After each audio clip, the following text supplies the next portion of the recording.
주님의 세계는 저솔로 문의 옷보다 더 고운 백합화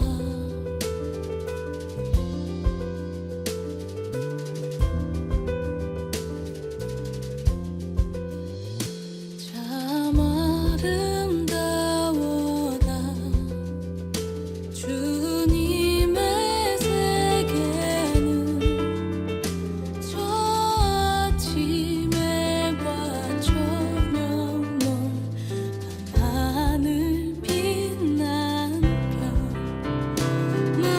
멍멍한 바다와 내 푸른 봉우리 다 주 하나님 영광을 잘 드러내도다.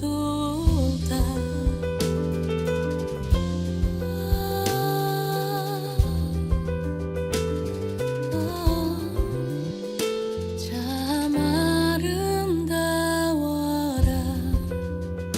주님의 세계는 저 산에 부는 바람과 잔잔한 시냇물 그 소리 가운데 주 음성 들리니 주 하나님의 큰 뜻을 다할 듯하도다.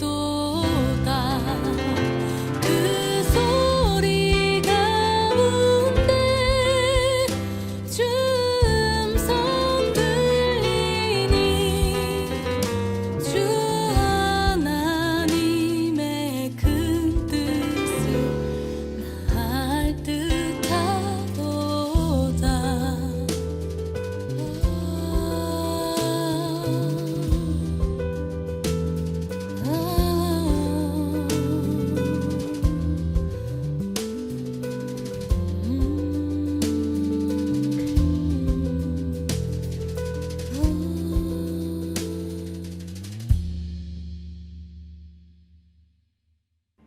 이 아침에 여러분과 나눌 하나님의 말씀 시편 68편입니다. 17절에서 26절까지만 읽도록 하겠습니다. 17절 하나님의 병거는 천천히요 만만이라 주께서 그 중에 계심이 신의 산 성소에 계심 같도다. 주께서 높은 곳으로 오르시며 사로잡은 자들을 취하시고 선물들을 사람들에게 받으시며 반역자들로부터도 받으시니 여호와 하나님이 그들과 함께 계시기 때문이로다. 날마다 우리 짐을 지시는 주 곧 우리의 구원이신 하나님을 찬송할지로다. 하나님은 우리에게 구원의 하나님이시라. 사망에서 벗어남은 주 여호와로 말미암거니와 그의 원수들의 머리 곧 죄를 짓고 다니는 자의 정수리는 하나님이 쳐서 깨트리시리로다. 주께서 말씀하시기를 내가 그들을 바산에서 돌아오게 하며 바다 깊은 곳에서 도로 나오게 하고 내가 그들을 심히 치고 그들의 피에 네 발을 담그게 하며 네 집에 개 혀로 네 원수들에게서 제 분깃을 얻게 하리라 하시도다. 하나님이여 그들이 주께서 행차하심을 보았으니 곧 나의 하나님 나의 왕이 성소로 행차하시는 것이라. 소고치는 처녀들 중에서 노래 부르는 자들은 앞서고 악기를 연주하는 자들은 뒤따르리나이다.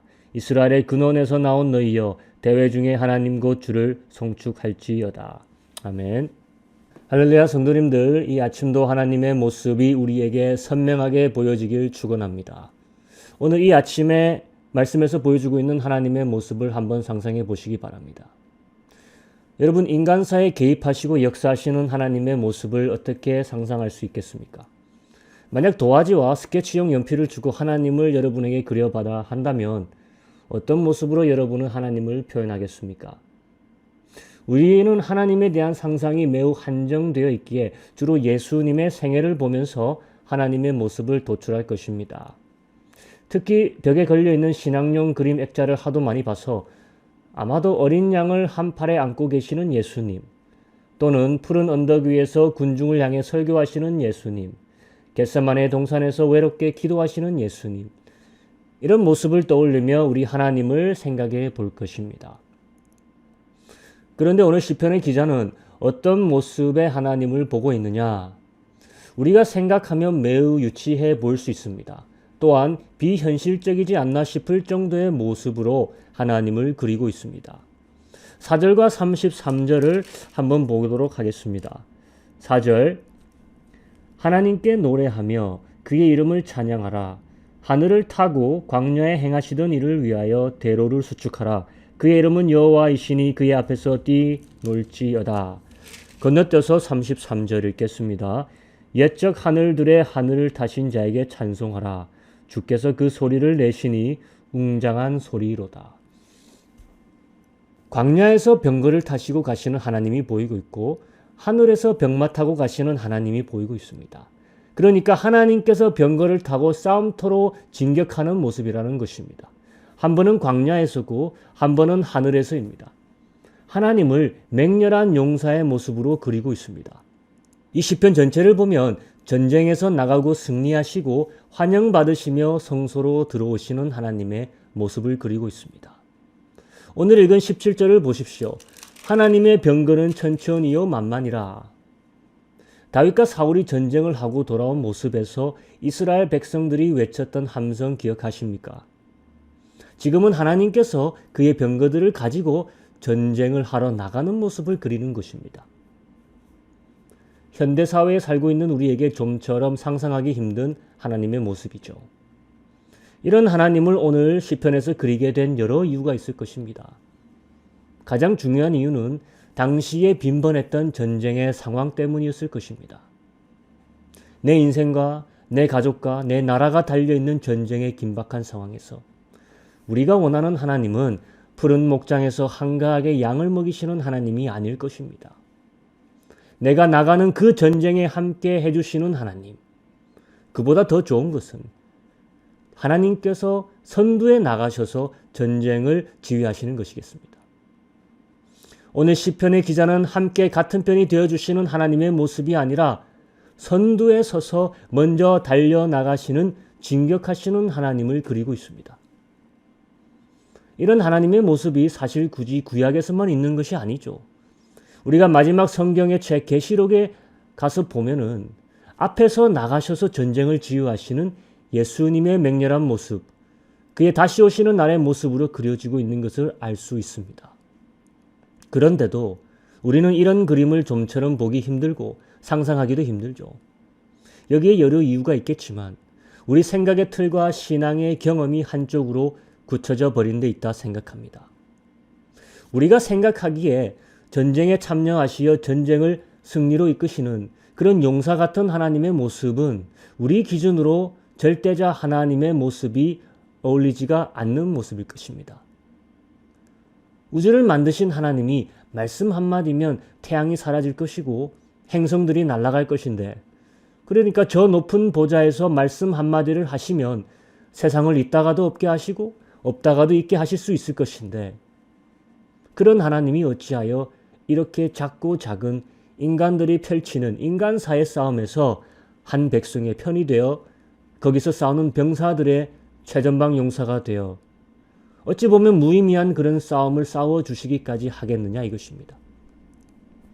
시편의 저자가 정말 신앙의 수준이 유치한 것일까요?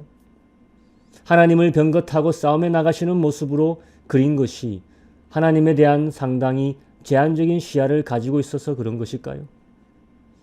전 그 반대라 생각합니다. 18세기, 19세기의 지식인들 층에서 유행하던 하나님에 대한 관념이 있었습니다.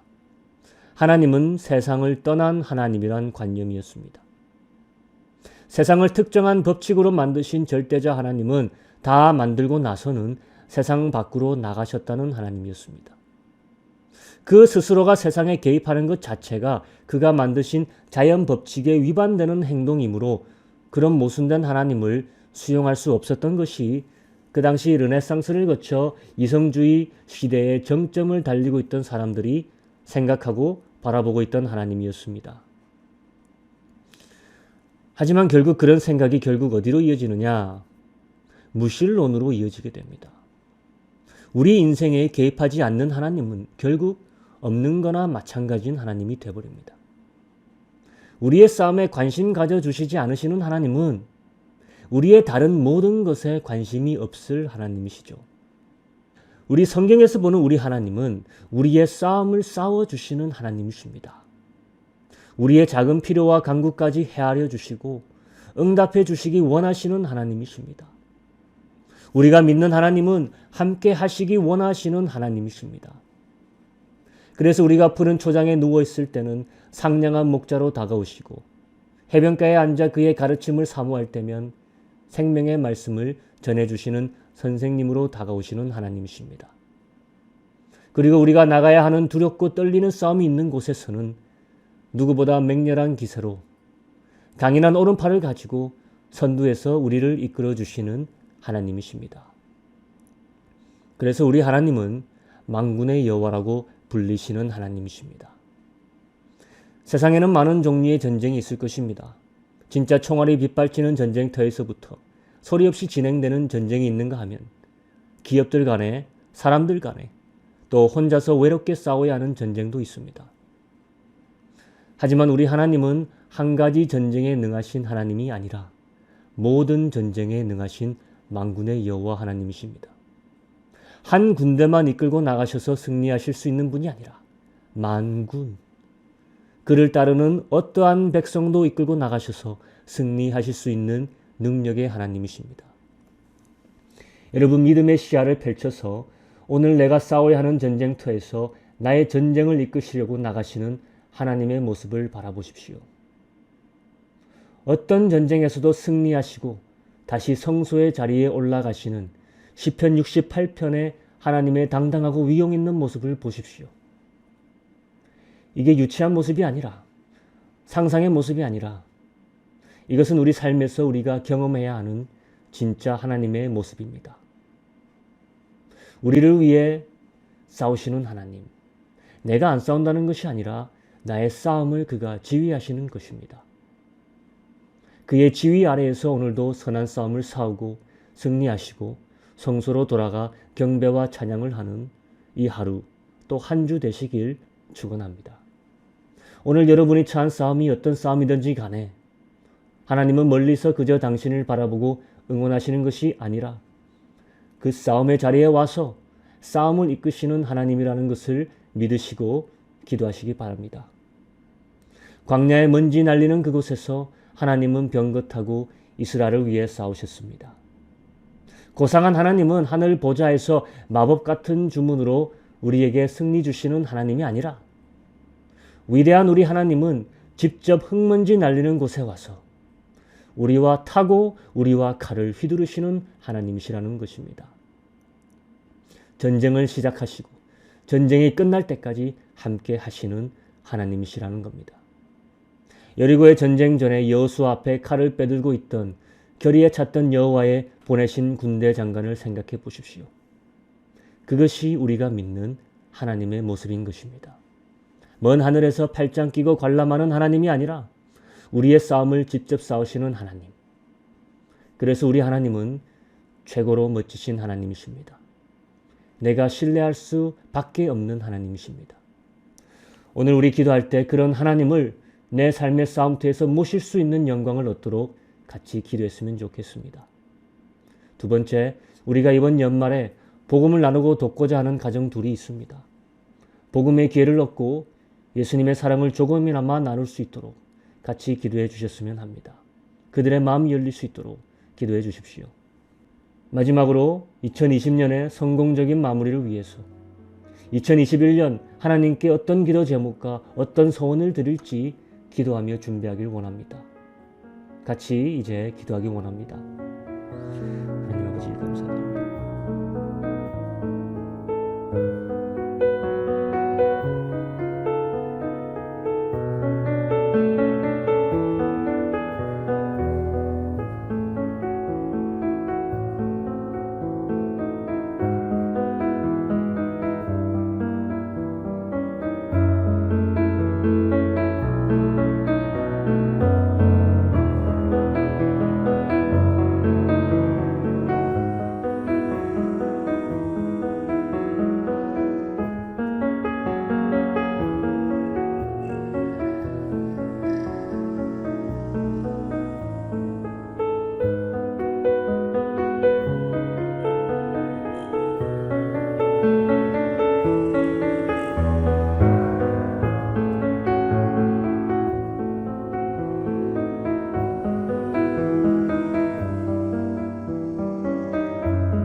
변하지 않는 것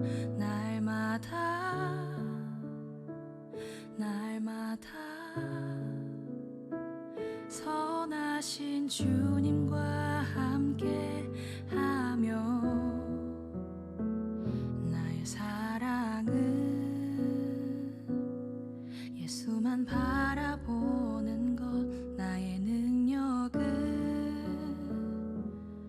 주님만 예배하는 것 한 걸음 한 걸음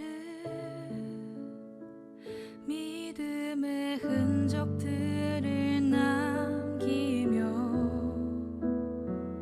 내 평생 바라고 또 바라는 꿈이 하나 있다면 주의 안에 주의 품에 영원히 거하며 그 사랑을 기뻐 노래하는 것 영원토록 변치 않는